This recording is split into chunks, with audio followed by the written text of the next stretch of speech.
Selamat sore bagi mahasiswa yang menyimak video ini. Semoga semua dalam keadaan sehat. Kita berjumpa kembali pada video ini untuk memaparkan chapter lanjutan dari mata kuliah kita. Saya akan memaparkan dalam bentuk PowerPoint sebagai berikut.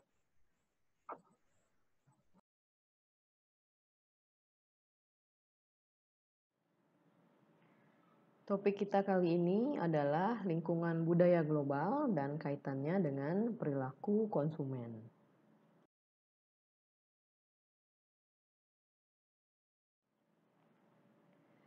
Poin-poin yang akan kita bahas dalam topik ini, yang pertama yaitu definisi dari budaya, yang kedua adalah elemen-elemen kebudayaan, yang ketiga adalah perbandingan antar budaya, yang keempat kebudayaan dan kaitannya dengan bauran pemasaran, yang kelima adalah budaya organisasi, dan yang terakhir Global Customer Relationship Management atau CRM.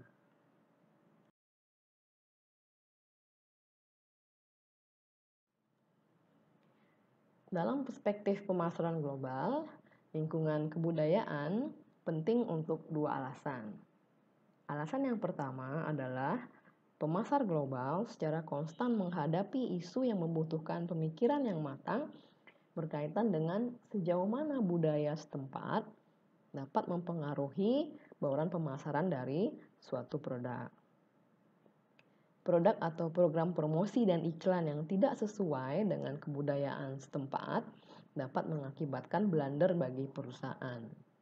Blunder tersebut diantaranya adalah embarrassment atau kejadian memalukan, kemudian kehilangan konsumen, konsekuensi hukum, kehilangan kesempatan pasar, dan timbulnya biaya-biaya terkait dengan insiden tersebut, dan reputasi perusahaan dan citra merek yang tercoreng akibat insiden tersebut. Contohnya adalah saat Nike mengeluarkan aparel wanita yang terinspirasi dari tato suku Samoa. Permasalahannya adalah tato yang digunakan dalam aparel wanita tersebut adalah tato yang khusus diperuntukkan bagi suku berjenis kelamin pria.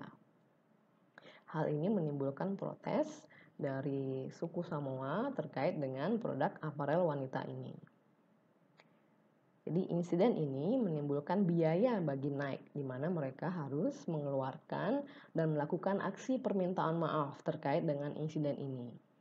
Dan Nike juga kehilangan konsumen dan mereka harus menarik produk aparel wanita ini untuk tidak menyinggung suku Samoa lebih lanjut.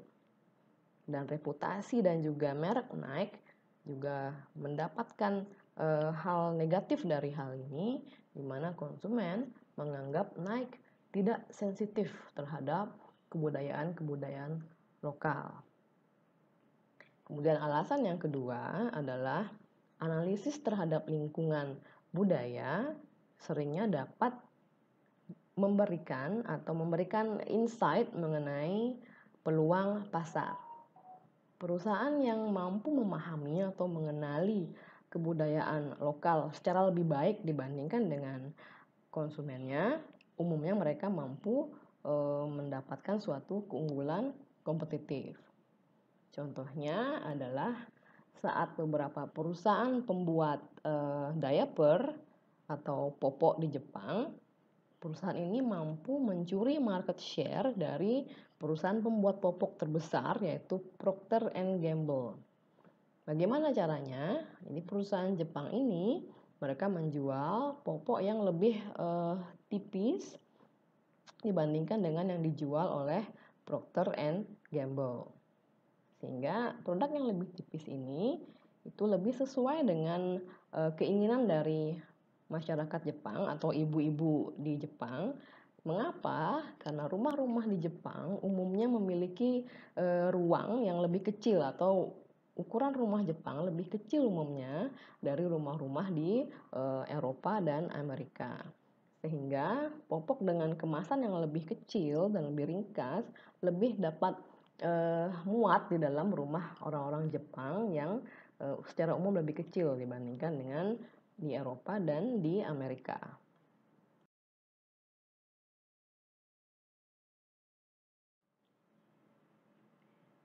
Topik yang pertama adalah definisi dari budaya. Budaya adalah norma-norma yang disetujui secara kolektif yang dijadikan sebagai panduan hidup. Budaya ini membedakan antara satu kelompok dengan kelompok lain dengan budaya berbeda. Aspek-aspek yang terkait dengan budaya yaitu kebudayaan dipelajari, atau dalam kata lain, kebudayaan tidak ditransmisikan melalui gen. Kemudian aspek yang kedua adalah kebudayaan terdiri atas beberapa bagian yang saling berkaitan. Contohnya adalah satu elemen kebudayaan, katakanlah status sosial dari seseorang, mempengaruhi bagian kebudayaan yang lain, yaitu bahasa yang dipergunakan oleh orang dalam status sosial tersebut. Atau dengan kata lain, status sosial yang berbeda dapat menyebabkan perbedaan bahasa yang dipergunakan oleh orang dalam status sosial yang berbeda tersebut. Kemudian aspek yang ketiga adalah kebudayaan digunakan secara bersama-sama oleh masing-masing individu sebagai bagian dari suatu komunitas.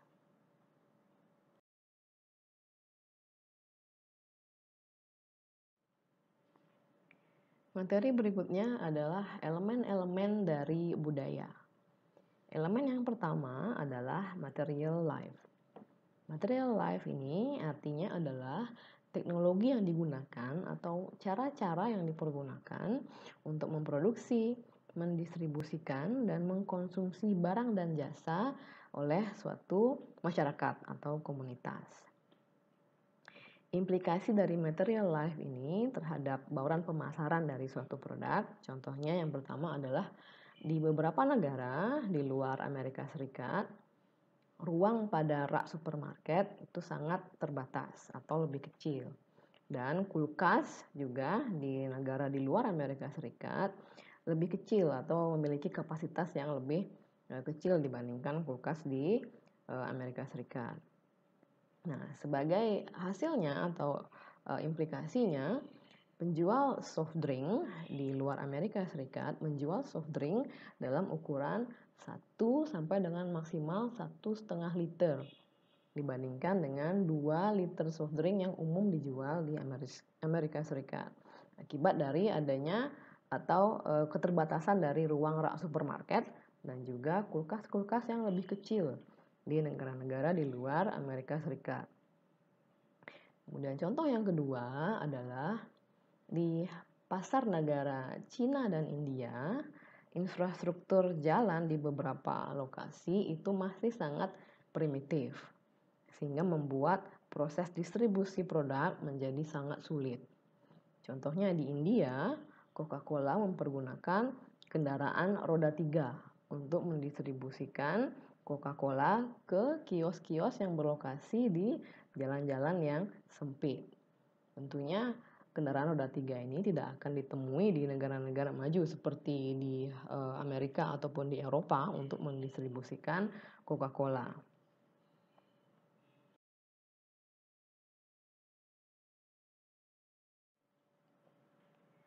Elemen budaya yang kedua adalah bahasa.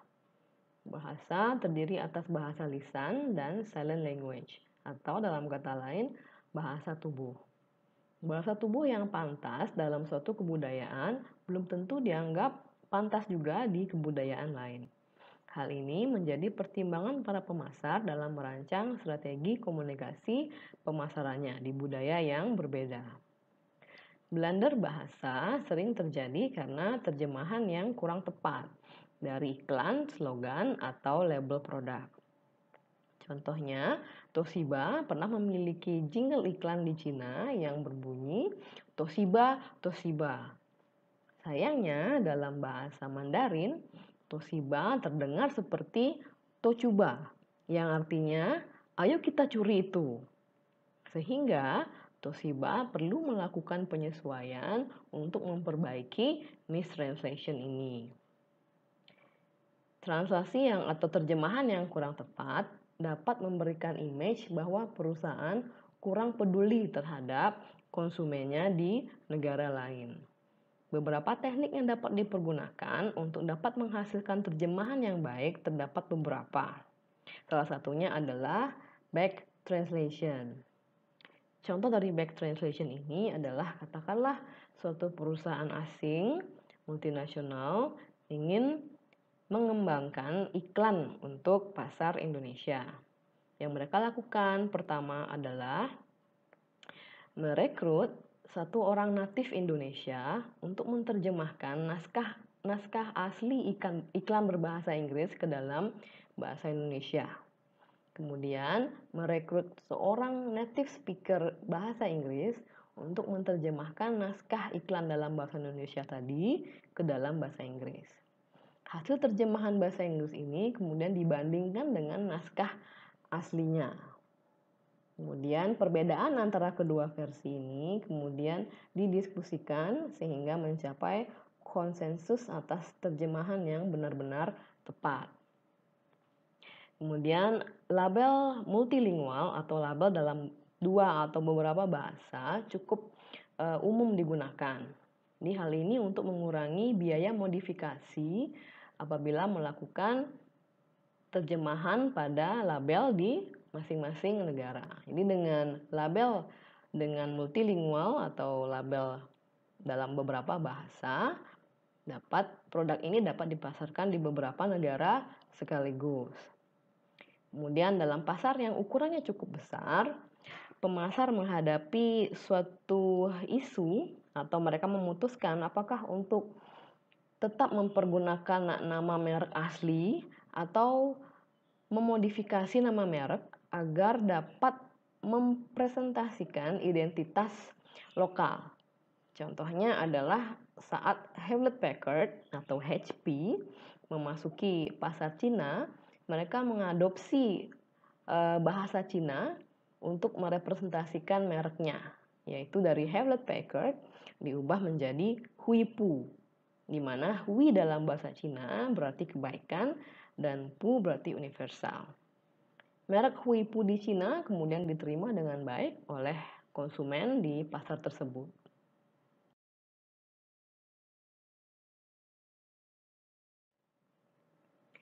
Elemen budaya yang ketiga adalah interaksi sosial. Terdapat 3 jenis grup reference dalam interaksi sosial. Yang pertama adalah membership group. Membership group adalah kelompok di mana seseorang menjadi bagiannya. Dan yang kedua adalah anticipatory groups, di mana kelompok ini merupakan kelompok yang seseorang ingin menjadi bagiannya. Dan yang ketiga adalah dissociative groups. Kelompok ini adalah kelompok yang di mana seseorang tidak ingin menjadi bagiannya. Reference group ini umumnya sangat berpengaruh untuk produk-produk konsumen yang tampak secara sosial. Contohnya adalah produk-produk yang mencerminkan status atau barang-barang mewah. Sehingga program komunikasi atau iklan dari barang-barang mewah dan produk-produk yang ada kaitannya dengan status sosial umumnya mempergunakan anticipatory group sebagai materi iklannya, di mana konsumen ingin menjadi bagian kelompok tersebut dan kelompok tersebut akan mempergunakan atau merepresentasikan produk-produk mewah ini dan juga produk-produk berstatus sosial ini.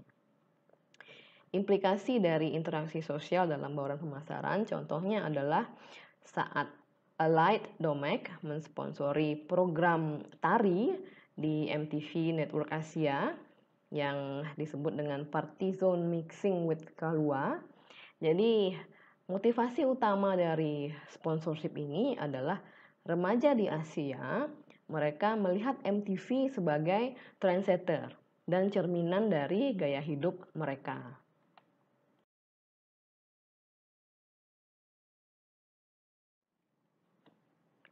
Elemen budaya yang keempat adalah estetika. Di Asia Pasifik, estetika ditentukan oleh 3 prinsip. Yang pertama adalah kompleksitas dan dekorasi, yang terdiri atas berbagai macam bentuk dan juga warna. Kemudian harmoni dan alam, seperti image atau gambar pepohonan, gunung, dan juga bunga. Estetika memainkan peranan yang penting dalam merancang visual produk, termasuk di dalamnya komponen seperti merancang packaging dan juga logo. Dalam kebudayaan Cina, merah dipersepsikan sebagai warna keberuntungan. Sehingga saat Olimpiade Beijing 2008, banyak perusahaan multinasional yang memberikan sentuhan warna merah dalam mereknya. Bahkan Pepsi mengubah warna biru yang menjadi ciri khasnya menjadi merah dalam occasion Olimpiade tersebut. Di Jepang, warna-warna pastel yang mencerminkan kelembutan dan juga harmoni lebih digemari dibandingkan dengan warna-warna yang cerah dan tajam. Sehingga penting untuk memahami bagaimana warna dan bentuk dari suatu packaging, produk, atau merek dipersepsikan di suatu kebudayaan. Dengan pewarnaan dan bentuk yang tepat, suatu produk dapat diterima dengan baik di suatu kebudayaan sehingga meningkatkan awareness dan juga meningkatkan minat beli konsumen terhadap produk tersebut.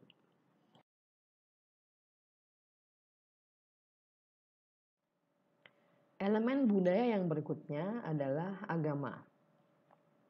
Saat agama menjadi bagian penting dari kehidupan konsumen, maka perusahaan perlu mengakomodirnya dalam bauran pemasaran. Contohnya, bagi GlaxoSmithKline, mendapatkan sertifikasi halal untuk produk Ribena dan Lucozade-nya merupakan langkah yang penting untuk memperoleh penerimaan di pasar yang mayoritas Muslim. Tabu dalam suatu kepercayaan juga sering memaksa perusahaan untuk mengadaptasi bauran pemasarannya. Contohnya, saat mendesain suatu mainan storybook rhymes yang ditujukan kepada pasar anak-anak Turki, Fisher-Price memperoleh kesulitan, di mana mainan yang menampilkan puisi tradisional Turki yang diilustrasikan dengan seekor babi ini mendapat suatu penolakan atau penerimaan yang kurang baik karena babi dianggap kurang pantas dalam perspektif negara Muslim. Fisher-Price kemudian mengganti ilustrasi babi tersebut menjadi seekor kucing.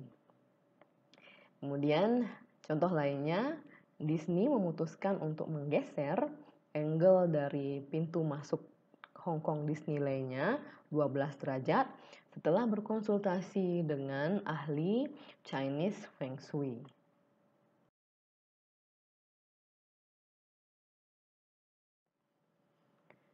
Contoh implikasi lain adalah tidak adanya tombol nomor 4 di dalam lift dan juga tidak ada lantai 4 di dalam bangunan di Cina karena angka 4 dianggap merepresentasikan kesialan.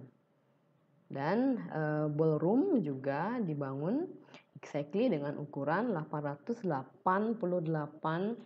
meter persegi karena 8 merepresentasikan kemakmuran di dalam kebudayaan Cina. Dan perusahaan multinasional di Cina juga melakukan ritual membakar dupa saat mereka menyelesaikan konstruksi bangunan ataupun kantor. Di Bali juga terjadi hal serupa di mana perusahaan lokal, tidak hanya perusahaan lokal, tapi juga perusahaan multinasional saat mereka meresmikan kantor baru atau selesai menyelesaikan bangunan, mereka umumnya melakukan upacara pemelaspasan. Agama juga membentuk kalender-kalender liburan di banyak negara. Contohnya, di banyak negara di Eropa, hari Saint Nicholas yang jatuh pada tanggal 6 Desember merupakan momen utama bagi perusahaan mainan dan permen untuk memasarkan produknya. Kemudian bulan suci Ramadan juga menjadi momen yang semakin terkomersialisasi. Di beberapa negara Muslim, Coca-Cola mendekorasi botol Coca-Colanya dengan gambar bulan sabit dan juga bintang yang merupakan simbol agama Islam selama periode Ramadan ini. Kemudian Hush Puppies, merek sepatu dari Amerika, kehilangan pangsa pasarnya di Malaysia saat konsumen mengetahui bahwa sepatunya mengandung kulit babi. Karena Malaysia merupakan pasar dengan mayoritas konsumen muslim yang menganggap atau memandang babi merupakan binatang yang kurang pantas.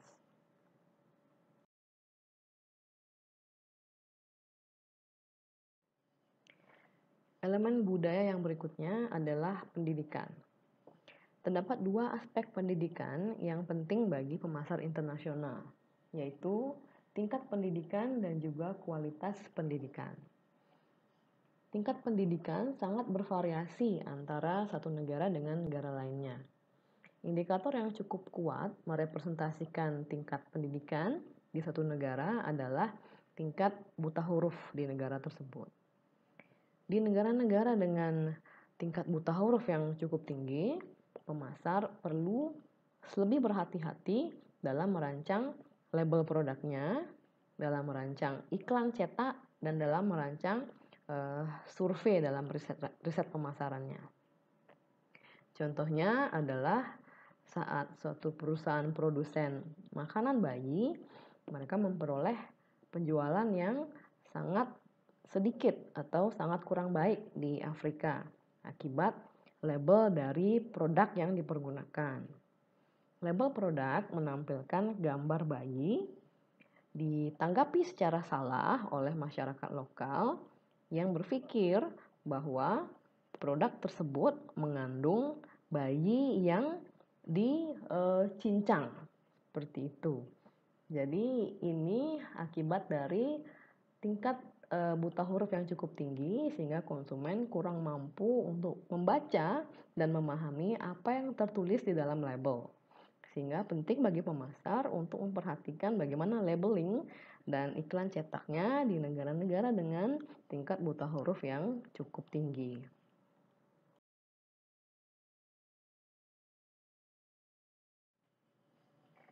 Topik bahasan berikutnya adalah perbandingan antar budaya. Dalam hal ini kita akan membahas perbandingan antara budaya konteks tinggi dan budaya konteks rendah. Dalam budaya konteks tinggi, interpretasi pesan sangat bergantung pada isyarat-isyarat yang bersifat kontekstual. Pesan sangat jarang dibuat eksplisit dan lebih banyak bersifat implisit. Apa yang tidak dikatakan seringnya lebih penting daripada apa yang dikatakan. Contohnya, saat seseorang ingin menyetujui sesuatu, orang tersebut seringnya tidak mengatakan iya secara eksplisit, namun menyampaikan hal-hal lain yang merepresentasikan persetujuannya. Dan jika seseorang mengatakan iya sekalipun, hal itu belum tentu berarti iya. Ini sangat tergantung dari bagaimana seseorang menyampaikan kata iya tersebut, dalam konteks apa. Contoh dari komunitas atau negara-negara dengan budaya konteks tinggi adalah umumnya budaya-budaya Confucian, yaitu Cina, Korea, Jepang, dan juga Amerika Latin. Sebaliknya, dalam budaya konteks rendah, cara komunikasinya sangat jelas. Jadi, apa yang mereka maksud akan mereka katakan, atau apa yang mereka katakan benar-benar mencerminkan apa yang mereka maksud. Di dalam budaya konteks rendah, tidak terdapat isyarat-isyarat kontekstual dalam komunikasi. Pesan yang disampaikan cenderung sangat eksplisit. Negara-negara dengan budaya konteks rendah, contohnya adalah Amerika Serikat, negara-negara Skandinavia, dan Jerman. Dalam area pemasaran internasional, perbedaan antara budaya konteks tinggi dan rendah menjadi sangat penting. Contohnya, dalam aspek personal selling, perusahaan-perusahaan di Amerika umumnya merotasi tenaga penjualannya antar teritori. Namun di negara-negara dengan kebudayaan konteks tinggi, di mana trust atau kepercayaan dan juga kedekatan antara klien dengan tenaga penjualan memainkan peran yang penting, perusahaan-perusahaan di negara konteks tinggi sangat jarang merotasi tenaga penjualannya. Kemudian pada bidang periklanan internasional, promosi-promosi pemasaran atau kampanye-kampanye pemasaran yang dikembangkan dengan menyesuaikan dengan budaya konteks tinggi cenderung menjadi tidak efektif saat digunakan atau ditayangkan di negara-negara dengan konteks rendah. Iklan-iklan di negara berkonteks rendah umumnya sangat eksplisit dan pesan-pesan yang disampaikan umumnya menyampaikan secara jelas mengenai spesifikasi dan manfaat produk. Namun iklan-iklan tersebut menjadi kurang efektif di negara dengan konteks tinggi, di mana iklan di negara konteks tinggi lebih sering mempergunakan suatu cerita atau alur kisah dalam mengiklankan produknya. Sedikit sekali kata-kata yang dimasukkan di dalam iklan. Dan kisah dan alur cerita yang dipergunakan dalam iklan seringnya merepresentasikan pesan dari suatu merek atau pesan yang ingin disampaikan oleh produk tersebut.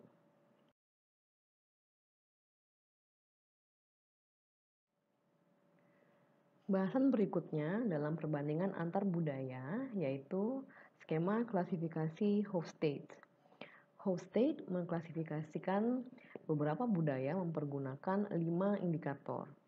Indikator yang pertama adalah power distance.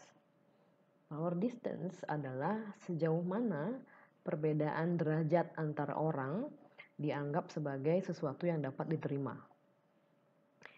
Komunitas atau masyarakat dengan power distance yang tinggi dapat mentoleransi adanya perbedaan yang cukup besar, perbedaan sosial yang cukup besar antar orang.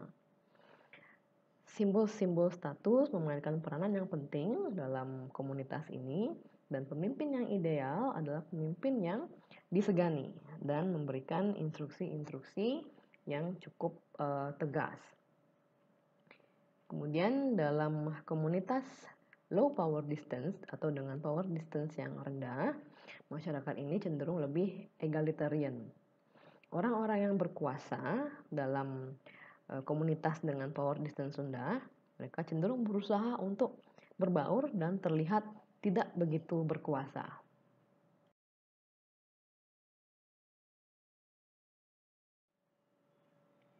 Dimensi yang kedua dalam skema klasifikasi budaya oleh Hofstede adalah uncertainty avoidance atau kecenderungan untuk menghindari ketidakpastian.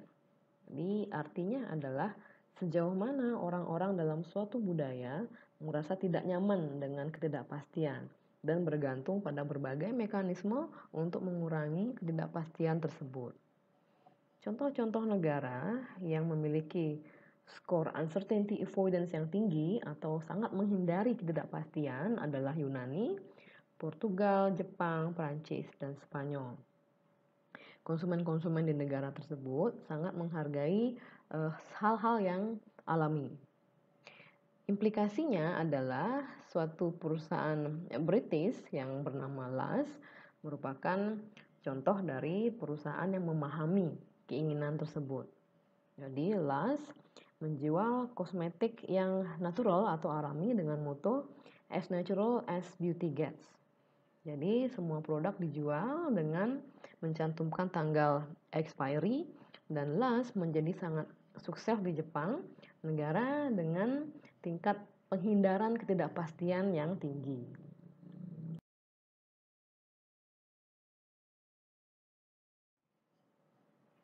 Dimensi yang ketiga adalah individualism, yaitu tingkatan sejauh mana seseorang memilih untuk bertindak secara individu dibandingkan dengan bertindak secara kolektif atau sebagai anggota kelompok. Negara-negara dengan ciri khas individualis adalah Amerika, Australia, dan Inggris. Negara-negara yang bersifat kolektif atau menjunjung tinggi kolektivisme adalah Korea Selatan, Taiwan, Indonesia, dan Venezuela. Implikasinya adalah iklan-iklan di negara-negara individualis cenderung menampilkan tindakan-tindakan individu. Sebaliknya, iklan yang lebih efektif di negara-negara yang bersifat kolektif cenderung menampilkan iklan dengan yang mengedepankan kebersamaan. Kemudian dimensi yang keempat dari skema klasifikasi Hofstede adalah masculinity. Masculinity adalah suatu sifat yang mengedepankan pentingnya nilai-nilai kelaki-lakian seperti asertif, status, kesuksesan, semangat kompetisi, dan juga pencapaian dibandingkan dengan nilai-nilai female atau feminis seperti orientasi terhadap manusia, solidaritas, dan kualitas hidup. Jepang merupakan komunitas yang sangat maskulin.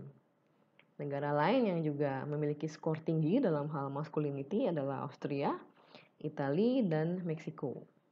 Sebaliknya, Thailand, Chili, Netherlands, dan juga Swedia adalah negara-negara dengan skor masculinity yang rendah atau dapat dikatakan negara-negara dengan budaya feminis.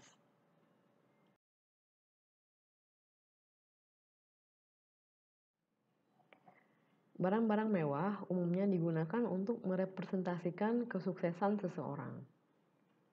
Barang-barang mewah ini sangat menarik bagi orang-orang dalam kebudayaan maskulin dibandingkan dengan orang-orang dalam budaya feminin. Ditemukan dalam suatu studi bahwa semakin maskulin suatu budaya sangat berpengaruh atau berkorelasi positif dengan kepemilikan barang-barang mahal seperti jam mahal, perhiasan, dan setelan mahal. Dimensi kelima dari skema klasifikasi budaya Hofstede adalah long-termisme.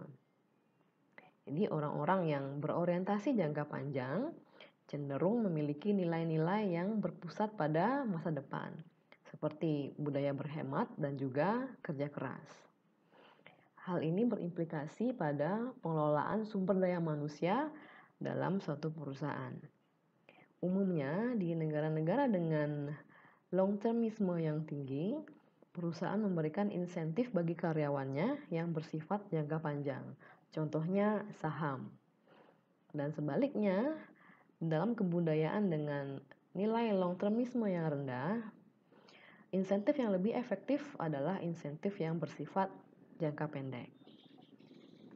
Kemudian terkait dengan penugasan manajer di negara-negara yang berbeda dengan budaya yang berbeda, perusahaan dapat mengandalkan beberapa teknik untuk menyiapkan manajernya untuk bertugas di negara dengan budaya yang berbeda dengan budaya di negara asalnya, sehingga tidak terjadi culture shock. Teknik-teknik tersebut adalah masa tinggal yang lama sebelum dia memulai waktu tugasnya, kemudian training-training seperti training bahasa dan juga training budaya menjadi hal yang umum dilakukan untuk meningkatkan pemahaman manajer terhadap budaya negara tujuan yang akan ditugaskan nantinya. Training tidak hanya ditujukan bagi manajer, namun training budaya dan juga bahasa umumnya juga diberikan kepada keluarganya. Karena keberhasilan manajer untuk berkinerja di suatu negara dengan budaya yang berbeda tidak hanya tergantung dari kemampuan manajer tersebut untuk beradaptasi, namun juga kemampuan keluarganya untuk beradaptasi dengan budaya lokal tempat mereka bertugas.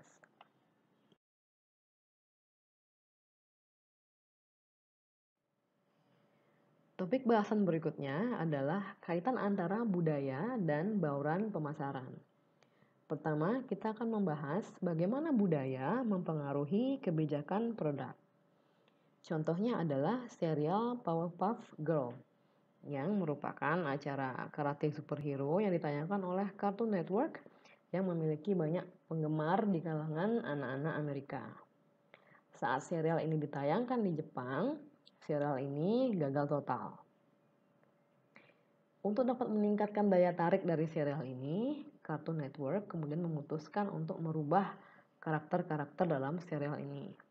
Mereka mengajak Toei yang merupakan rumah animasi asal Jepang untuk mendampingi membantu dalam perubahan ini. Karakter-karakter dalam Powerpuff Girl yaitu Blossom, Buttercup, dan Bubbles diberikan nama-nama Jepang dan juga pakaian-pakaian yang lebih realistik dalam pandangan anak-anak Jepang, yaitu rok mini dan juga ikat pinggang. Dan karakter ini juga diberikan kehidupan ala anak-anak SMP Jepang. Karena anak-anak Jepang lebih menyukai plot yang lebih naratif, serial ini dibuat lebih panjang, yaitu 15 hingga 20 menit, dibandingkan dengan di Amerika Serikat, yaitu 7 sampai 11 menit. Serial ini di Jepang juga menampilkan tema-tema yang sesuai dengan ekspektasi dari anak-anak perempuan Jepang, yaitu tema-tema mengenai cinta dan juga penerimaan terhadap orang-orang yang berbeda dari orang-orang pada umumnya.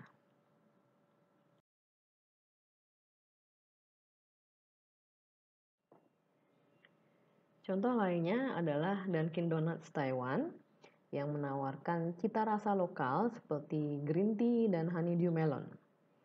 Dunkin Donuts Taiwan juga menurunkan kadar gula karena orang-orang Asia memiliki preferensi rasa manis yang lebih rendah. Contoh lain adalah KitKat yang sangat populer di kalangan murid-murid di Jepang, terutama pada momen-momen ujian. Hal ini dikarenakan nama dari coklat yang dibuat oleh Nestle ini sangat mirip dengan ekspresi dalam bahasa Jepang, yaitu Kitokatsu. Jadi kalimat ini digunakan oleh para murid untuk mendoakan teman-temannya semoga beruntung dalam ujian. Atau frase ini dapat diterjemahkan menjadi seperti saya harap kamu akan menang. Jadi sering juga orang tua di Jepang membelikan anak-anaknya KitKat sebagai suatu jimat keberuntungan dalam masa ujian.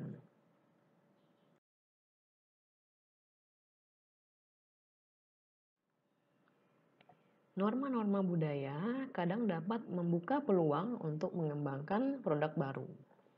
Contohnya, di sebagian besar negara Asia, kulit yang terang atau putih diasosiasikan dengan nilai-nilai positif yang berkaitan dengan kecantikan, kelas sosial, dan juga gaya hidup kelas atas. Sebaliknya, kulit gelap dikaitkan dengan kerja kasar. Di India, pasar untuk produk pemutih kulit telah meningkat dalam rata-rata 20% per tahun. Fenomena yang sama juga terjadi di Indonesia. Perusahaan-perusahaan multinasional seperti Unilever, Avon, dan Beiersdorf, mereka memperoleh keuntungan yang cukup besar dari hasil memasarkan produk pemutih kulit ini.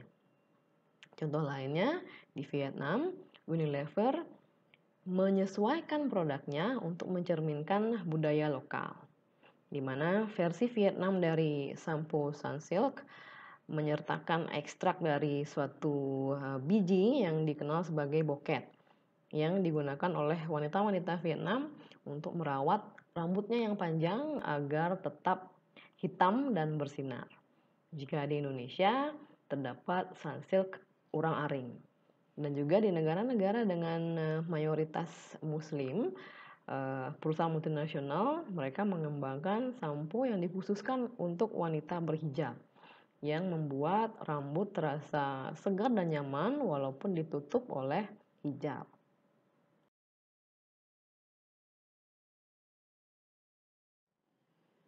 Bahasan berikutnya adalah bagaimana budaya mempengaruhi kebijakan harga. Contoh yang pertama adalah di negara-negara barat, harga yang tinggi sering dipergunakan sebagai sinyal atas kualitas yang premium untuk banyak kategori produk. Asumsi tersebut juga terjadi di negara berkembang. Contohnya, perusahaan multinasional farmasi yaitu Pfizer memperoleh manfaat dari asumsi di negara berkembang bahwa obat-obat paten layak dibayar jauh lebih mahal karena persepsi bahwa obat-obat generik kurang aman dan kurang efektif. Contoh yang kedua, di budaya Cina seperti Hong Kong, price point atau poin harga yang sering digunakan berakhir dengan angka 8, bukan dengan angka 9. Seperti contohnya, jika di negara barat harga yang ditetapkan adalah 7.999, di Cina umumnya mempergunakan price point yang berakhiran 8, yaitu 7.888. Karena dalam budaya Cina, angka 8 diasosiasikan dengan keberuntungan dan juga kemakmuran.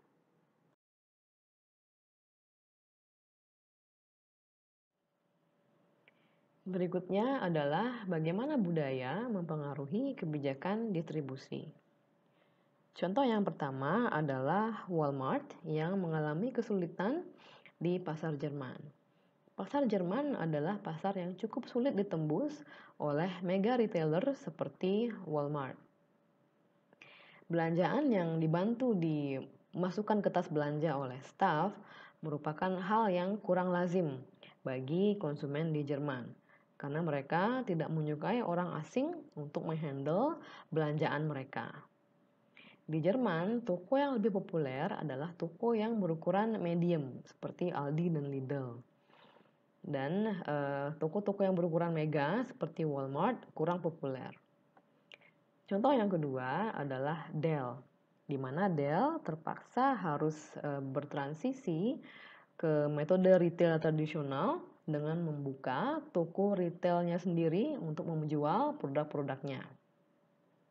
Di Cina, di mana komunikasi face to face sangat penting saat menjual atau membeli komputer, Dell harus merubah model direct sales-nya atau penjualan melalui internetnya, berubah menjadi menjual komputer melalui outlet GOM, yaitu outlet retail elektronik terbesar di Cina. Kemudian contohnya ketiga, di banyak kota-kota di negara berkembang, McDonald's menawarkan jasa delivery. Modal ini sesuai untuk kota-kota dengan tingkat kemacetan yang tinggi, di mana upah tenaga kerja cenderung rendah. Sehingga biaya delivery menjadi cukup murah untuk dapat dibeli atau dibayar oleh konsumen-konsumen.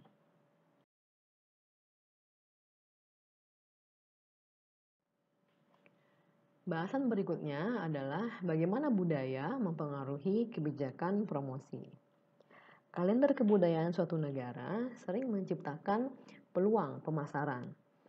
Contohnya adalah pada saat momen Tahun Baru Cina dan Ramadan, perusahaan-perusahaan umumnya memodifikasi iklan mereka sehingga bertemakan Tahun Baru Cina dan bertemakan Ramadan.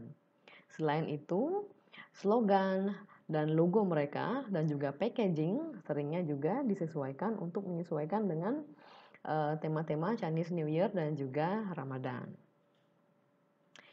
Kemudian yang kedua adalah bagaimana konsumen memproses komunikasi pemasaran seringnya bergantung atau dipengaruhi oleh nilai-nilai budaya. Suatu penelitian menemukan bahwa konsumen-konsumen di Amerika Utara lebih dipengaruhi oleh informasi yang bersifat promosi, yaitu menampilkan manfaat-manfaat yang akan diperoleh jika mengkonsumsi produk tersebut. Sementara di Cina, konsumen lebih dipengaruhi oleh pesan-pesan yang bersifat prevention atau pencegahan, di mana pesan yang disampaikan adalah masalah-masalah yang dapat mereka hindari jika mereka mengkonsumsi produk tersebut. Sehingga strategi komunikasi pemasaran disesuaikan dengan budaya setempat agar lebih efektif dalam menjangkau konsumen. Yang ketiga, dalam hal iklan, konsumen Cina lebih menyukai semangat-semangat kolektivis. Sementara konsumen Amerika lebih menyukai iklan-iklan yang bertemakan individual.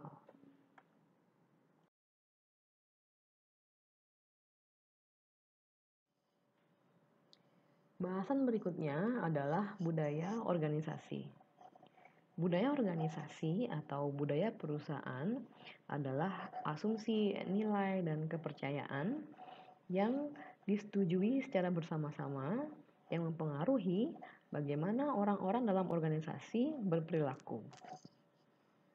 Nilai-nilai yang disetujui bersama ini memiliki pengaruh yang kuat terhadap orang-orang di dalam organisasi dan mempengaruhi bagaimana mereka berpakaian, bagaimana mereka bertindak, dan juga bagaimana mereka melakukan pekerjaan mereka. Setiap organisasi atau perusahaan mengembangkan dan memelihara budaya yang khas, yang memberikan panduan mengenai apa yang boleh dan tidak boleh dilakukan sebagai anggota dari organisasi tersebut. Terdapat beberapa tipe dari budaya organisasi yang dapat dilihat pada gambar. Terdapat 4 kuadran, di mana kuadran atas memiliki proses organik, yaitu lebih menekankan pada fleksibilitas dan spontanitas. Sementara kuadran di bawah memiliki proses yang bersifat mekanis, yaitu mengedepankan kontrol dan keteraturan serta stabilitas. Sementara kuadran di sebelah kiri memiliki sifat internal maintenance, yaitu menekankan pada aktivitas yang lancar dan integrasi yang lancar. Sementara kuadran di sebelah kanan bersifat external positioning yang menekankan pada kompetisi dan diferensiasi. Pada kuadran 1, tipe organisasi disebut dengan tipe organisasi clan, di mana atribut yang dominan adalah kohesivitas, partisipasi, dan juga teamwork. Penekanan strategi adalah ke arah pengembangan sumber daya manusia, komitmen, dan moral. Pada kuadran kedua adalah tipe adokrasi, di mana atribut yang dominan adalah sifat kewirausahaan, kreativitas, dan adaptabilitas. Penekanan strategi yaitu ke arah inovasi, pertumbuhan, dan juga eksplorasi sumber daya baru. Pada kuadran ketiga disebut tipe hierarki, di mana atribut yang dominan adalah peraturan dan juga kesamaan. Di mana penekanan strategi adalah ke arah stabilitas, prediktabilitas, dan juga operasi yang lancar. Terakhir, kuadran keempat disebut dengan tipe pasar. Atribut yang dominan adalah semangat kompetisi dan pencapaian tujuan, di mana penekanan strategi menuju ke keunggulan kompetitif dan juga superioritas dalam hal penguasaan pasar.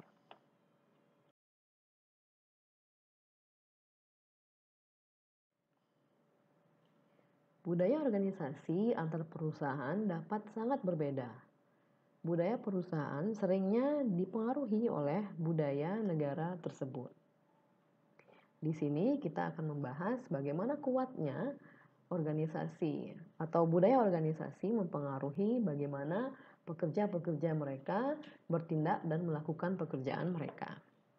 Contoh yang pertama adalah Hyundai, produsen mobil dari Korea, yang membuka cabang di Amerika mengalami kesulitan manajemen. Alasan dari eksodus pekerja-pekerja di cabang Amerika ini adalah karena pekerja-pekerja dari Amerika sangat tidak menyukai gaya manajemen Hyundai yang authoritarian, di mana sangat sedikit toleransi untuk perbedaan pendapat dan gaya manajemen yang tidak partisipatif. Contoh yang kedua adalah Daimler Chrysler yang merupakan merger antara Daimler dan Chrysler. Mereka mengalami periode merger yang cukup sulit karena adanya bentrokan budaya antara kedua perusahaan. Daimler memiliki budaya perusahaan yang lebih birokratis dan formal, sementara Chrysler memiliki budaya yang lebih spontaneous. Sehingga manajer-manajer Jerman dari Daimler berusaha untuk melakukan pekerjaan dengan cara yang lebih tidak formal dibandingkan dengan cara mereka pada umumnya, di bawah pengaruh dari Chrysler yang merupakan perusahaan asal Amerika. Karena ketidakcocokan budaya ini berlangsung terus-menerus dan tidak dapat diselesaikan, Daimler kemudian menjual Chrysler ke Cerberus Capital Management, sebuah perusahaan investasi swasta dengan harga 6 miliar dolar.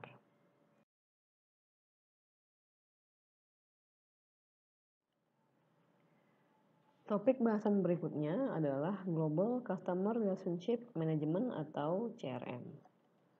CRM atau pemasaran berbasiskan database merupakan strategi untuk mengelola interaksi antara perusahaan dan konsumennya dengan tujuan untuk mempertahankan pelanggan dalam jangka panjang dan juga untuk memuaskan pelanggan dengan menjadi customer focus. Fase yang pertama adalah akuisisi customer atau memperoleh customer yang terdiri atas evaluasi prospek, manajemen akuisisi, dan juga recovery atau memperoleh kembali konsumen lama. Itu konsumen lama yang berpindah brand atau konsumen lama yang sudah tidak aktif. Fase yang kedua berfokus pada retensi. Aspek-aspek yang kritikal di sini termasuk pada evaluasi konsumen, manajemen pengelolaan komplain. Manajemen komplain ini penting untuk menjaga agar konsumen yang tidak puas untuk dapat diatasi masalahnya sehingga tidak berpindah ke perusahaan kompetitor. Yang ketiga adalah mekanisme retensi, termasuk di dalamnya adalah program loyalty yang sudah pernah kita bahas di mata kuliah manajemen pemasaran, di mana program loyalty umumnya berbentuk member card atau keanggotaan yang memberikan berbagai reward bagi konsumennya yang melakukan transaksi secara reguler atau terus-menerus dengan perusahaan. Insentif tetap berupa poin yang dapat ditukarkan ataupun merchandise lain yang dapat diperoleh oleh konsumen. Mekanisme lain adalah upselling, di mana perusahaan mencoba untuk menjual item dengan profit margin yang lebih tinggi kepada konsumen. Contohnya adalah bagaimana hotel mencoba untuk mendorong konsumennya yang biasanya memesan di kamar superior untuk memesan kamar deluxe di kesempatan lain. Kemudian mekanisme lain adalah cross-selling, yang artinya di mana perusahaan mencoba untuk menjual produk lainnya kepada konsumen yang masih di dalam portfolionya. Contohnya adalah bagaimana suatu perusahaan yang memiliki database konsumen bahwa satu konsumen sudah membeli sepatu dengan warna tertentu, kemudian mereka dalam beberapa hari atau minggu kemudian mengirimkan notifikasi atau email yang berisi tawaran mengenai pakaian dengan warna senada dengan sepatu yang sudah dibeli. Jadi ini disebut dengan cross-selling, di mana perusahaan berusaha menawarkan produk lain di dalam portofolionya kepada konsumen. Dan yang terakhir adalah pengelolaan referral. Ini dimaksud untuk mendorong konsumen menulis review positif berkaitan dengan produk perusahaan. Biasanya konsumen diberikan insentif untuk menulis review yang bersifat positif. Review ini kemudian ditampilkan di website perusahaan atau di situs-situs review yang lain.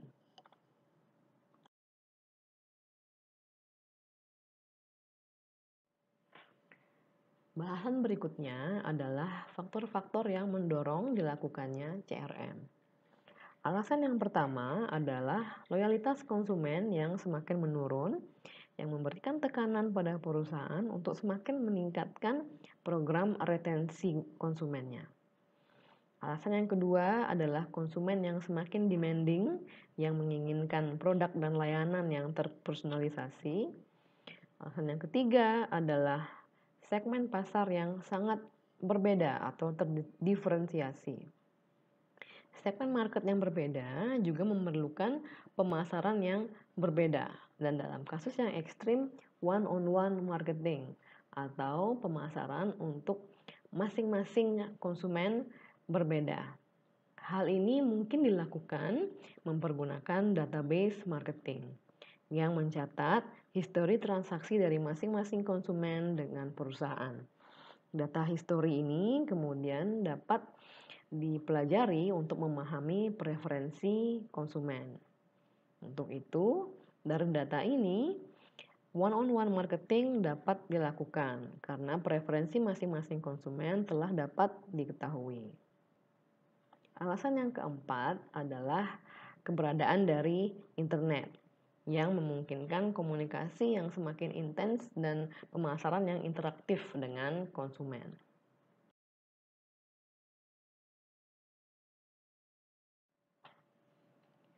Manfaat yang diperoleh oleh perusahaan dari aktivitas CRM adalah yang pertama, pemahaman yang lebih baik atas ekspektasi dan perilaku konsumen. Pengetahuan ini memungkinkan perusahaan untuk mengembangkan strategi komunikasi yang terdiferensiasi. Tujuan dari CRM adalah untuk dapat menawarkan produk dan layanan yang sesuai terhadap konsumen pada waktu yang tepat dan mempergunakan distribusi atau saluran distribusi yang tepat.